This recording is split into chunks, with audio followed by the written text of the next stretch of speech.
Hi folks.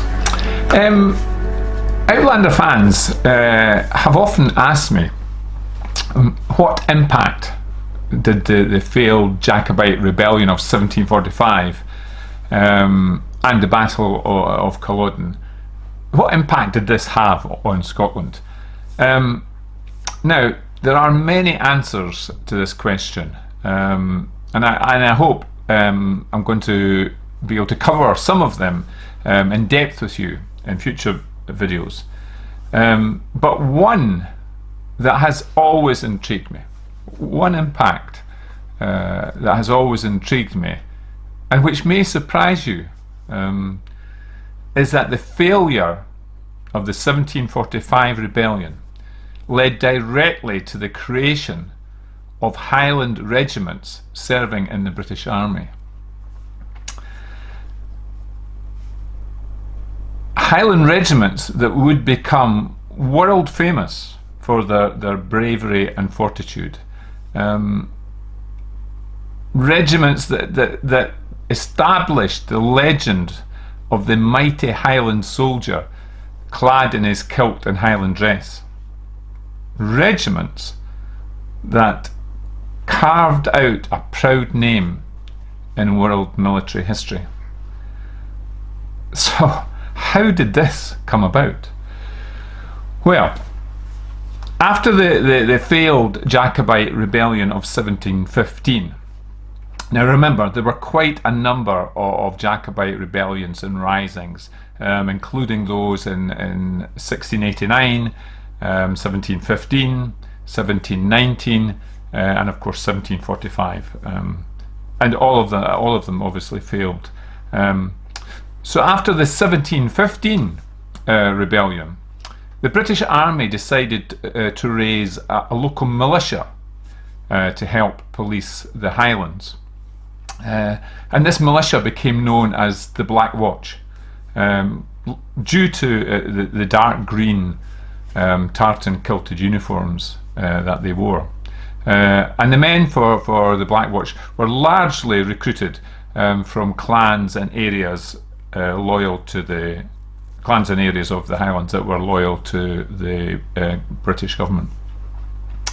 So up until the 1745 rebellion, the Black Watch remained the only Highland soldiers serving in the British Army. And at the outbreak of the rebellion, the Black Watch were fighting along with the rest of the British Army against the French in Europe. But a couple of battalions of the Black Watch were brought back when the British had to send troops back to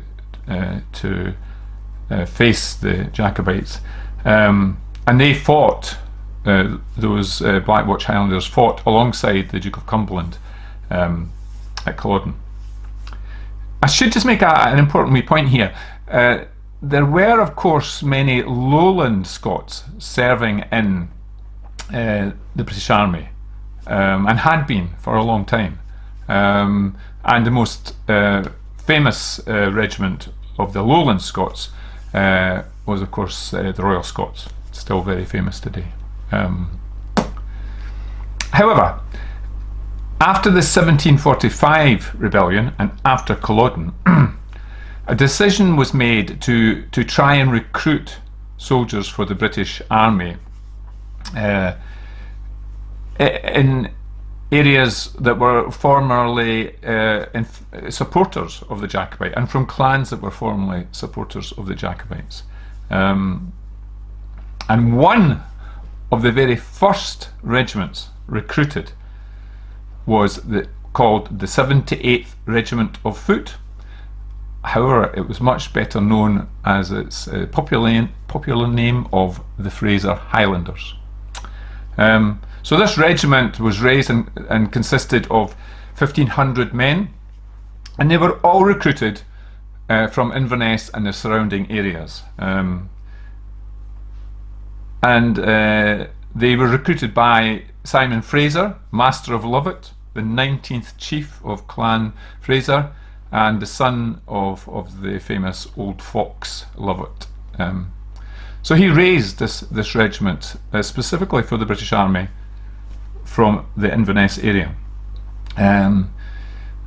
When he did this, at that time when he did this, one very high-ranking British official questioned the wisdom of arming former rebels, but the famous British general James Wolfe replied, "If a Highlander gives his oath, he can be completely trusted."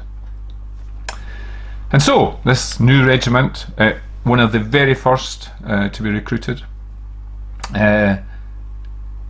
was trained and then embarked for on ships for Halifax in Nova Scotia in July 1757, and it was soon in action against the French, very quickly into action against the French, who the British were fighting at that time in North America.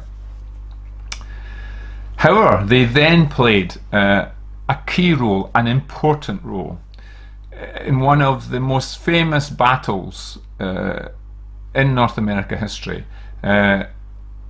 It's called the Battle of Quebec, although I think its real name is the Battle of the Abraham Heights, I think, but it's usually referred to now as Battle of Quebec. This was a really pivotal moment in North American history because it led to the British won it, and it led to the end of French influence in North America, and ultimately to the creation of the country we know today as Canada. So it was a hugely important battle. So what happened at the battle was the Fraser Regiment were the largest regiment in the British Army, which was commanded by General James Wolfe, and they were required to attack the heavily fortified city of Quebec. The French were pretty confident that the British were going to lose here because the French vastly outnumbered the British forces facing them, and also they had Quebec was heavily fortified and very difficult, sitting on the river, very difficult for an army to get to. So the British laid siege to it, but after 3 months siege had got nowhere. They were trying to work out what to do, and General Wolfe decided on a new strategy, which was certainly in its day considered by his officers very risky. So what he planned to do was to send us, instead of attacking where everybody expected him to attack on the east side, or the north side, I'm not quite actually sure, but anyway, on that side of the city of Quebec, he would send a small party of men upriver in boats in a surprise night attack to scale the heights that were on the south side of the city. These men would then be required to overcome this fairly small garrison that was there holding that area, and that would allow Wolfe's main army to disembark there and to attack Quebec from the plains of Abraham. So the French commander, who was very highly ranking Marquis de Montcalm, he had been advised by one of his senior officers, had said to him that he thought that this area to the south of the city was very vulnerable to a nighttime attack. But the Marquis de Montcalm laughed off this officer's fears, saying that the attacking soldiers would have to have wings to cross the river, disembark, climb the hill and scale the walls. So obviously Montcalm had not met the Fraser Highlanders because what happened was they sailed at night in boats up the river, and French sentries actually did detect boats, these boats going up the river, and challenged them, obviously in French. Fortunately, a Captain Fraser of the Fraser Highlanders answered them in French, and the French sentries' suspicions were allayed and the boats were allowed to carry on. Anyway, cut a long story short, yes, they captured the ground. The British Army then could disembark and climb the heights, and the British won an outstanding victory.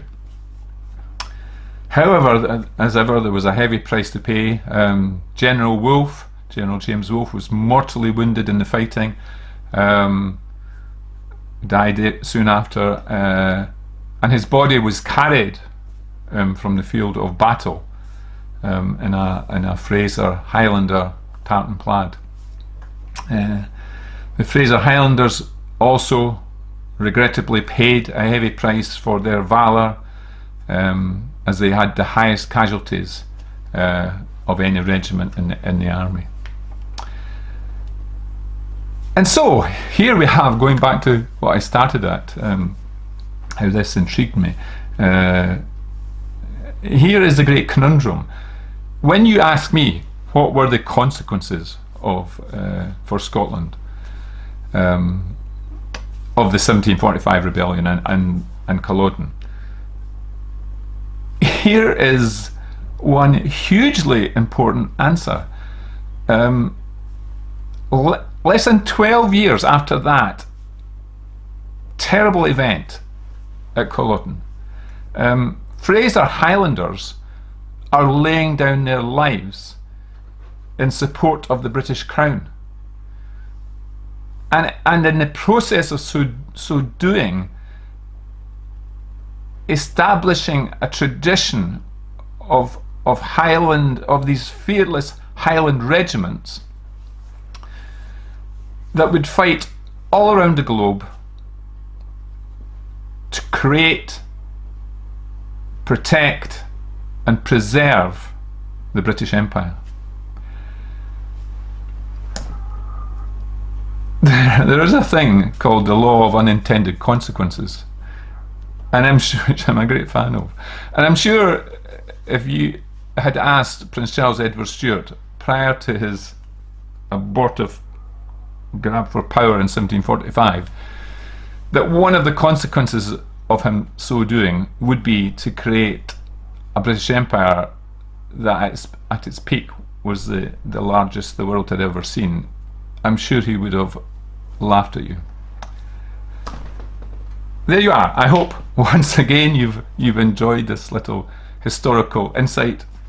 As ever, if you have, if you could perhaps give me a like and share it with your friends so that they could enjoy it, that would be wonderful. Please leave me comments. As most of you know now, I love reading your comments, and I try my very best to answer them all. I meant to say to you, if all these videos are put onto my YouTube channel, which is called Gordon Scotland. So if you ever want to go back in and look at them or watch one again, the easiest way might be just to go into YouTube and just search for Gordon Scotland, and you'll see all the videos there. Anyway, as ever, obviously during these difficult times, please everybody keep safe, and until we all meet again, I just, as ever, want to wish you all the best from Scotland.